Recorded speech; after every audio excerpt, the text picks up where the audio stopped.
नमस्कार दोस्तों, स्वागत है आपका हमारे YouTube channel step to achieve में, जिसमें हम आपको पढ़ाने वाले हैं बाल विकास, जिसे बोलते हैं चाइल्ड डेवलपमेंट। तो चाइल्ड डेवलपमेंट जो हम पढ़ेंगे वो किसके लिए पढ़ेंगे, इस बात को अच्छे से समझते हैं। तो आइए हम समझाते हैं कि आपको बाल विकास पढ़ाएंगे तो वो किसके लिए आपको पढ़ाएंगे। तो एक कोर्स होता है बीएलएड, जैसा कि आप इसमें देख पा रहे हैं। तो बीएलएड के लिए हम पढ़ाने वाले हैं क्या आपको, बाल विकास। बीएलएड फर्स्ट ईयर में आपके लिए आपके पास एक सब्जेक्ट होता है बाल विकास, जिसे बोलते हैं चाइल्ड डेवलपमेंट, पेपर फर्स्ट के लिए। इसके सिलेबस को समझेंगे, इसके सिलेबस में क्या क्या है, क्या क्या पढ़ना है आपको फर्स्ट यूनिट में। तो पहले हम जो कराएंगे वो फर्स्ट यूनिट कराएंगे। अगर हम इसके मार्क्स की बात करते हैं तो मैक्सिमम जो मार्क्स होता है वो 100 नंबर का ये पेपर होता है आपका। इसमें इंटरनल आपको 20 नंबर मिलते हैं, एक्सटर्नल आपके 80 नंबर का क्या होता है आपका पेपर होता है। तो आइए इसको समझते हैं अब। जैसा कि आप देख पा रहे हैं कि जो यूनिट फर्स्ट है हमारी, ठीक है, तो इसमें हम आपको पढ़ाएंगे मानव विकास की अवधारणाएं, मुद्दे और सिद्धांत।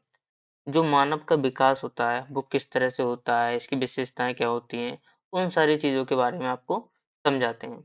जैसे कि यूनिट फर्स्ट का जो हमारी यूनिट फर्स्ट है उसमें क्या क्या पढ़ाएंगे, ये आपका सिलेबस यूनिट फर्स्ट का, इसको आप एक बार देख लीजिए। कि मानव विकास की अवधारणाएं, मुद्दे और सिद्धांत, कि what is development and why should we study it, कि विकास क्या है और हमें इसका अध्ययन क्यों करना है। तो इस सिलेबस को आप एक बार पढ़ लीजिए, बाकी इसके आगे का हम समझाते हैं आपको। जैसे तो जो आज हम पढ़ने वाले हैं वो क्या पढ़ेंगे, ग्रोथ एंड डेवलपमेंट, वृद्धि एवं विकास।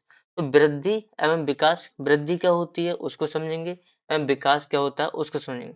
तो जैसा कि आप देख रहे हैं स्क्रीन पे लिखा हुआ आ रहा है कि विकास क्या है। विकास एक ऐसी विकास एक ऐसी प्रक्रिया है, विकास एक ऐसी प्रक्रिया है जो क्या होती है, जीवन पर्यंत चलती है। कैसे चलती है, जीवन पर्यंत चलती है। थोड़ा गलत लिख दिया है, प्रक्रिया, ठीक है, इस तरह से लिखा जाता है प्रक्रिया। तो विकास एक ऐसी जीवन पर्यंत सतत चलने वाली क्या है, एक प्रक्रिया है। विकास क्या, विकास आपका कभी भी नहीं रुकता है।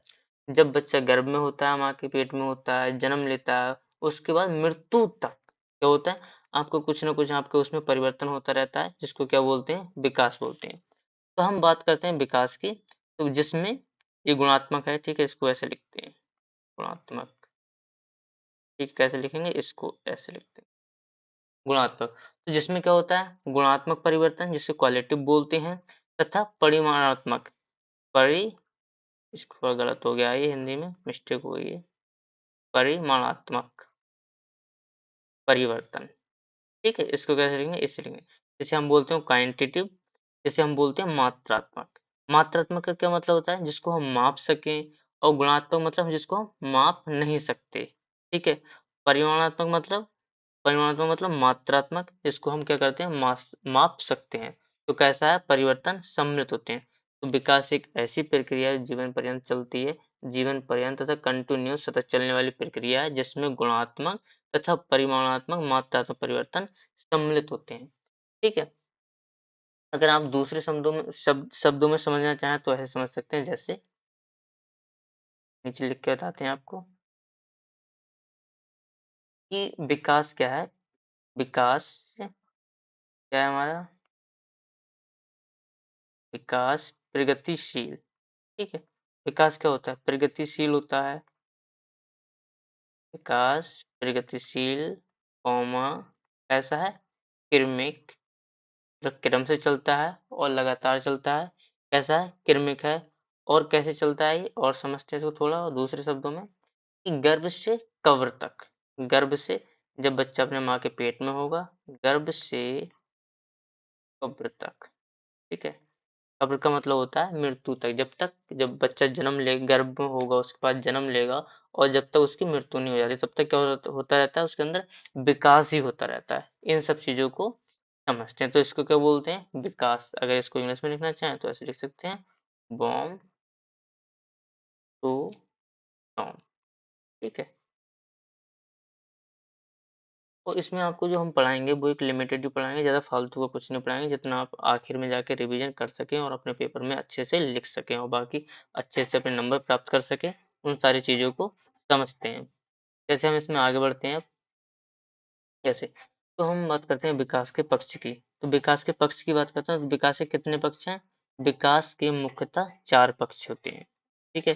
जो ज़रूरी होंगे केवल उनको ही डिस्कस करेंगे। जैसे हम पहले बात करते हैं कि विकास के पक्ष की, तो पहला जो विकास का पक्ष होता है जैसे शारीरिक पक्ष, तो शारीरिक पक्ष में क्या-क्या आता है उन सब चीज़ों को जानते हैं। इस शारीरिक पक्ष का क्या मतलब हुआ? बताइए आप खुद लोग बताइए समझ के। शारीरिक पक्ष होता है, वो उसका शारीरिक पक्ष का मतलब क्या होता है? उसके अंदर क्या-क्या आएँगे? तो शारीरिक पक्ष की बात करते हैं तो इसमें 2 चीज़ें आती हैं, उन चीज़ों को समझते हैं। जैसे शारीरिक पक्ष में 2 चीज़ें हमारी कौन-कौन सी आएँगी? सबसे पहली चीज़ इधर लिखते हैं कि स्थूल गतिक स्थूल गतिक कौशल। क्या होता है? स्थूल गतिक कौशल। एक होता है सूक्ष्म गतिक कौशल। क्या होता है? सूक्ष्म गतिक कौशल। तो बताइए स्थूल गतिक कौशल क्या होता है और सूक्ष्म गतिक कौशल क्या होता है? इस चीज़ को बताइए आप। तो हम बात करते हैं स्थूल गतिक कौशल की। तो स्थूल गतिक कौशल में क्या होता है? जैसे दौड़ना। क्या हो जाएगा? दौड़ना, कॉमा चलना, ठीक है? कॉमा कूदना। क्या हो जाएगा? कूदना। ये सब किसके अंतर्गत आते हैं? स्थूल गतिक कौशल। मतलब शारीरिक विकास, आपके शरीर का विकास होना है इसमें। दौड़ना, बच्चा कैसे दौड़ेगा? अपने पैरों का हाथ पैरों का यूज़ करके, पैरों का यूज़ करके क्या करता है? दौड़ता है, चलता है पैरों का यूज़ करके, पैरों का यूज़ करके कूदता है। तो ये आपका क्या है? बड़ी चीज़ें। स्थूल का मतलब क्या होता है? बड़ी चीज़ें। स्थूल गतिक कौशल मतलब तो उनकी गति कराना। तो हम बात करते हैं सूक्ष्म गतिक कौशल की। तो सूक्ष्म गतिक कौशल में क्या आता है? इस छोटी-छोटी चीज़ों का उपयोग करके कोई काम करना, जैसे हम इसको समझते हैं, जैसे लिखना। बच्चा क्या करता है? लिखता है। कैसे लिखता है? बताइए कैसे लिखता है? छोटी-छोटी उँगलियों का उपयोग करके बच्चा क्या करता है? लिखता है, कला, ड्राइंग बनाता है, तो उँगलियों का तो उपयोग करके बनाता है, तो इनको क्या बोलते हैं? सूक्ष्म गतिक कौशल। ये तो क्या होते हैं आपके शारीरिक विकास के अंतर्गत आते हैं। और अगर हम बात करते हैं शारीरिक विकास के अंतर्गत में इसमें थोड़ा और डिस्कस करना चाहें, तो समझते हैं जैसे ऊँचाई का बढ़ना, जैसे आपकी ऊँचाई बढ़ रही है, तो क्या हो रहा है? आपका शारीरिक विकास हो रहा है। क्या हो रहा है? शारीरिक विकास हो रहा है। और अगर देखना चाहें, जैसे वज़न बढ़ना, तो ये क्या है? शारीरिक विकास है। जैसे वज़न बढ़ना, मतलब और शारीरिक विकास में क्या पूरी बॉडी का उपयोग करना, ये सब क्या होते हैं? शारीरिक विकास होते हैं। अब हम बात करते हैं संज्ञानात्मक विकास। संज्ञानात्मक विकास को क्या बोलते हैं इंग्लिश में? इसको बोलते हैं कॉग्निटिव डेवलपमेंट। क्या बोलते हैं? Cognitive development. मैं यहाँ पे लिख दे रहा हूँ, क्या बोलते हैं इसको? Cognitive development. ठीक?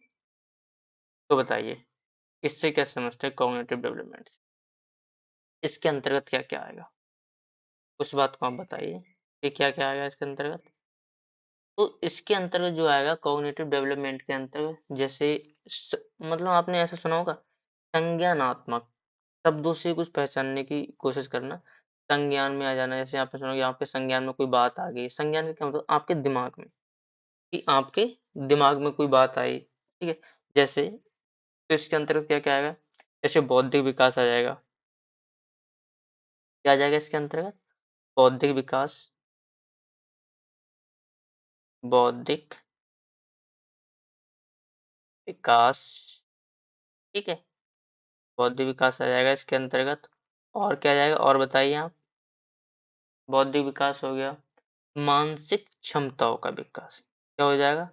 मानसिक मानसिक जो आपकी मानसिक क्षमताएँ, मानसिक क्षमताओं का विकास। ये सब क्या आएगा आपके अंतर्गत? बताइए किसके अंतर्गत आएगा? ये सब आएगा आपके अंतर्गत संज्ञानात्मक पक्ष के अंतर्गत या संज्ञानात्मक विकास के अंतर्गत। और हम बात कर लें बच्चे का सोचना, सोचता है बच्चा, ठीक है? बच्चे का सोचना, कॉमा तर्क करना, तर्क का मतलब क्या होता है? रीज़निंग लगाना, ठीक है? बुद्धि, इंटेलिजेंसी और बच्चे का क्या होती है? कल्पना करना। ये सब किसके अंतर्गत आते हैं? ये सब आते हैं संज्ञानात्मक पक्ष के अंतर्गत।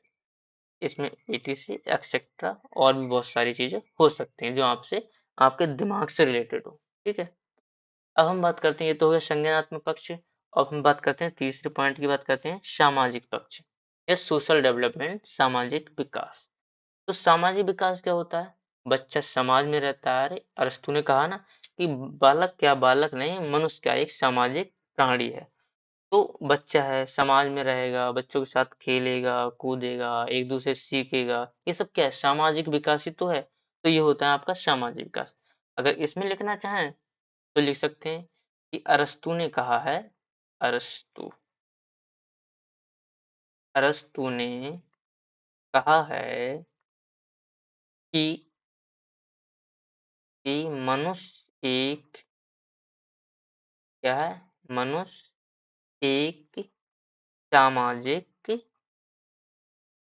प्राणी। तो ठीक से लिख लेना आप, ठीक है? सामाजिक प्राणी है। मनुष्य क्या है? एक सामाजिक प्राणी है। जैसे मनुष्य को आप अपने एक कमरे में बंद करके नहीं रख सकते। बंद करके रख लो, बताओ बंद करके अगर रख दोगे तो कैसे वो एक दूसरे से सीखेगा? रह लेगा? नहीं रह पाएगा। तो इसलिए मनुष्य क्या है? एक सामाजिक प्राणी है, समाज में रहता है, एक दूसरे के साथ रहता है, सीखता है, बातें करता है, बहुत सारी बातें होती हैं। तो ये क्या है? समाज में रह के जितने भी सारे काम होते हैं, वो सबके आएँगे सामाजिक डेवलपमेंट या सामाजिक पक्ष के अंतर्गत। अब हम बात करते हैं, हमारा 4th पॉइंट है सामवेगिक पक्ष, ठीक है? अब बात करते हैं 4th पॉइंट हमारा कौन सा? सामवेगिक पक्ष। सामवेगिक पक्ष का क्या मतलब हो गया? बताइए आप लोग? सामवेगिक पक्ष का मतलब होता है इमोशनल। क्या होता है? Emotional development. Emotional development. Emotional development का क्या मतलब होता है? सामाजिक पक्ष सामाजिक नहीं सामवेगिक पक्ष या सामवेगिक विकास। तो इमोशनल डेवलपमेंट की बात करते हैं तो इसके अंतर्गत क्या-क्या आएगा? जैसे संवेग, अपने संवेगों को कंट्रोल करना। संवेग क्या होते हैं? भय, प्रेम, ये क्या है आपके? संवेग ही तो हैं। डरना किसी से, घृणा करना, ये क्या है आपके? संवेग ही तो हैं आपके। तो लिख सकते हो इसमें कि संवेगों को कंट्रोल करना, ये क्या होंगे? इस को संवेगों का नियंत्रण करना। संवेगों का नियंत्रण से क्या मतलब है? कि आपके संवेगों का विकास होना। संवेगों का विकास होना। ये क्या होंगे? संवेगों नियंत्रण के अंतर्गत तो आएँगे। संवेग का विकास होगा तभी तो अपने इमोशंस को आप लोग कंट्रोल कर पाएँगे एक दूसरे के प्रति। जैसे एक लड़की-लड़का को प्रेम हो गया, फिर क्या हुआ दोनों का ब्रेकअप हो गया। अब क्या है एक दूसरे के प्रति क्या करेंगे? अपने इमोशंस को कंट्रोल करेंगे कि मैं उससे बात नहीं करूँगा। बहुत सारी बातें होती हैं बाकी आप समझ सकते हैं। तो ये क्या अपने संवेगों को क्या करें? कंट्रोल कर रहे हैं, अपने इमोशंस को कंट्रोल कर रहे हैं, अपने इमोशन को मजबूत कर रहे हैं। ठीक है? तो ये क्या हो जाएगा आपके सामवेगिक पक्ष के अंतर्गत आ जाएगा। ठीक है? जैसे और समझते हैं, दिशा देना क्या होता है? दिशा देना इसी में लिखते हैं। ठीक है? ये सब हो गया। तो आप समझ गए कि विकास के कौन-कौन से पक्ष होते हैं। शारीरिक विकास क्या होता है? शारीरिक विकास का मतलब होता है आपकी ऊँचाई का बढ़ना, वज़न बढ़ना, जो चीज़ दिखती है, वो क्या होते हैं? सब शारीरिक विकास के अंतर्गत आते शारीरिक विकास के अंतर्गत आते हैं। शारीरिक विकास में मैंने आपको 2 चीज़ बताई, स्थूल गतिक कौशल, सूक्ष्म गतिक कौशल। स्थूल गतिक कौशल में क्या होता है? जैसे दौड़ना, मतलब बड़ी चीज़ों का उपयोग करना, द दौड़ना, चलना, कूदना। सूक्ष्म गतिक कौशल का मतलब होता है कि छोटी-छोटी चीज़ों का उपयोग करके एक काम को करना, जैसे लिखना, कला बनाना, ये तो हो गया अगर शारीरिक पक्ष के अंतर्गत। संज्ञानात्मक पक्ष की बात करते हैं, तो संज्ञान का मतलब होता है आपका सीधे दिमाग से। दिमाग से जितनी भी चीज़ें होंगी, वो सारी क्या आएँगी? आपके संज्ञानात्मक पक्ष के अंतर्गत आएँगे, कॉग्निटिव डेवलपमेंट के अंतर्गत आएँगे। इसको बौद्धिक विकास, मानसिक क्षमताओं का विकास, सोचना, तर्क करना, कल्पना, ये कब सब क्या हो जाएगा? संज्ञानात्मक पक्ष के अंतर्गत आ जाएगा। हम बात करते हैं सामाजिक पक्ष के अंतर्गत। सामाजिक पक्ष में इसमें क्या होता है सामाजिक पक्षांतर जैसे मनुष्य क्या है एक सामाजिक प्राणी है समाज में रहकर सीखता है एक दूसरे से तो क्या है ये सामाजिक पक्ष मतलब सामाजिक डेवलपमेंट होना उसका ठीक है नैतिक विकास होगा तो वो कैसे होगा सामाजिक के अंतर्गत होगे समाज के अंदर ही होके रह के होगा तो क्या हो जाएगा सामाजिक पक्ष के अंतर जैसे अरस्तु ने कहा है कि मनुष्य का एक सामाजिक प्राणी है सामूहिक पक्ष के अंतर जो मैंने बहुत अच्छे से आपको समझा दिया अब बढ़ते हैं हम आगे इसमें तो अब हम इसको समझते हैं वृद्धि एवं विकास में अंतर कि वृद्धि और विकास में अंतर क्या होता है सबसे मेन चीज जैसे वृद्धि क्या होती है जैसे वृद्धि पहला पॉइंट है हमारा वृद्धि तो वृद्धि में क्या होता है शारीरिक बदलाव का क्या मतलब आपको चीजें दिखेंगी मैं कलर को चेंज कर लेता हूँ एक मिनट रुकना आप लोग ठीक है हाँ तो शारीरिक विकास के अंतर्गत आपको चीजें दिखेंगी शारीरिक विकास, तो ये क्या है? ग्रोथ ही तो है। आपको चीजें दिख रही हैं, आपकी लंबाई बढ़ रही है, चीज दिख रही है आपको, आपका वजन बढ़ रहा है, दिख रहा है आपको, वेट कर सकते हैं आप। तो ये क्या है? वृद्धि, शारीरिक विकास के अंतर्गत आएगी। अगर हम बात करते हैं तो ये हम शारीरिक विकास के अंतर्गत आएगी, मतलब इसको क्या बोलेंगे? वृद्धि। ठीक है, ये इसके अंतर्गत ग्रोथ के अंतर्गत आएगी। अगर हम बात करते हैं इसके दूसरे पॉइंट की, अगर हम इसकी बात करते हैं विकास की, डेवलपमेंट, तो डेवलपमेंट के अंतर्गत क्या होगा? जैसे मात्रात्मक, गुणात्मक, ये क्या होता है? मात्रात्मक, गुणात्मक, ये दोनों होता है। जैसे मात्रा मतलब माप भी सकते हैं इसको, और गुणात्मकता मतलब क्वालिटिव, मतलब एक दूसरे में एक से एक परिवर्तन हो जाना। जैसे आपकी इंटेलिजेंस, बुद्धि, ये क्या है? आपकी कैसी हो जाएगी? ये विकास हो रहा है ना, मानसिक विकास होना, ये सब क्या है? बुद्धि का विकास होना, ये सब क्या है? विकास के अंतर्गत ही आएगा। ठीक है। वृद्धि का मतलब क्या होता है? ग्रोथ, मतलब ग्रोथ क्या, और समझते हैं इसको अच्छे अच्छे से। जैसे ग्रोथ क्या? संकुचित, मतलब लिमिटेड, ये लिमिटेड है। क्या है? लिमिटेड, मतलब एक समय के बाद रुक जाएगी। ये विस्तृत, विस्तृत का मतलब होता है वाइड, मतलब बड़ा। इसका मतलब होता है कि जिंदगी भर चलेगी। विकास में बहुत कुछ आ जाता है, और ग्रोथ में क्या होता है? संकुचित, मतलब छोटा है ये। ठीक, ऐसे समझ सकते हैं। अगर हम बात करते हैं थर्ड पॉइंट की, तो निश्चित समय के बाद क्या होती है? रुक जाती है। तो ग्रोथ होती है हमारी निश्चित समय के बाद रुक जाती है। तो लंबाई आपकी हमेशा नहीं बढ़ेगी, ठीक है, तो निश्चित समय के बाद रुक जाती है। अगर हम बात करते हैं डेवलपमेंट की, विकास की, तो ये क्या है? जिंदगी भर, लाइफ टाइम चलता है आपका विकास। ठीक। अब बात करते हैं, तो जैसे वृद्धि, ये क्या है? एक्सटर्नल, मतलब बाहरी। जैसे आपके आकार में परिवर्तन होगा, आपकी लंबाई में परिवर्तन होगा, तो दिखेगा, तो इसको क्यों बोलते हैं? बाहरी। इसलिए आपको, इसलिए क्या बोलेंगे? बाहरी। अगर हम बात करते हैं आंतरिक, इंटरनल, इंटरनल का, ये आंतरिक, हाँ इंटरनल, और बाहरी क्या? एक्सटर्नल। तो आंतरिक क्यों बोल रहे हैं? इसको क्यों बोल रहे हैं? आप बताओ आंतरिक क्यों बोल रहे हैं? तो आंतरिक हम इसलिए बोल रहे हैं, जैसे आपका मानसिक विकास होगा, तो अंदर से ही तो होगा ना, ये वो दिखेगा नहीं बाहर से। ठीक है, बाहर से नहीं दिखेगा। तो आंतरिक विकास अंदर से हो रहा है, कल्पनाएं कर रहे हैं, कल्पनाओं का विकास हो रहा है। ठीक है, सोचने की शक्ति डेवलप हो रही है, तो ये क्या सब विकास के अंतर्गत आएगा, तो इसलिए क्या बोले हैं? इसको आंतरिक बोलते हैं। अगर हम बात करते हैं मूर्त सोच की, मतलब कॉन्क्रीट, कॉन्क्रीट क्यों बोला है? जैसे मूर्त सोच, मतलब कि चीजों को देखना, ये दिख रही हैं, आप किसी सोच, मतलब मूर्त सोच का मतलब चीजें दिखना। जैसे मूर्त कहते हैं कॉन्क्रीट, मूर्त चीज, मतलब कोई चीज दिख रही है, तो वो क्या होती है? मूर्त। अमूर्त का क्या मतलब होता है? जैसे कल्पना करना, ये क्या होता है? अमूर्त। इसलिए इसको क्या बोला गया है? अमूर्त, मतलब एब्स्ट्रैक्ट बोला गया है। ठीक है। अब मैं आपसे ऐसी आशा करता हूँ कि आप, मैंने जो भी इस विकास के बारे में पढ़ाया वो आप अच्छे से समझ गए होंगे, और बाकी मैं नेक्स्ट लेक्चर में अच्छे से डिस्कस करूंगा इसके आगे का, और जो टॉपिक है और जो सिलेबस बचा है उसको अच्छे से एक एक यूनिट करके मैं आपको सारी यूनिट कराऊंगा। और बाकी जितना मैं करा रहा हूँ आप लोग उतना ही कर लेना। आप बहुत अच्छे से बीएड के एग्जाम में पेपर दे के आएंगे, और आप अच्छे मार्क्स भी लेके आएंगे। बाकी जो हम नेक्स्ट क्लास में अच्छे से, और बाकी जो बच गया वो उसको डिस्कस करेंगे विकास के बारे में, बाकी अच्छे से। जो विकास के बारे में हम अच्छे से डिस्कस करने वाले हैं, वो हमारे पास एक क्वेश्चन बैंक है, उसके आधार पे हम डिस्कस करेंगे, और वही ज़रूरी चीज़ें कराएँगे जो उसमें दे रखी हैं, और लास्ट टाइम में आप अच्छे से रिवीजन कर सकें। Thank you.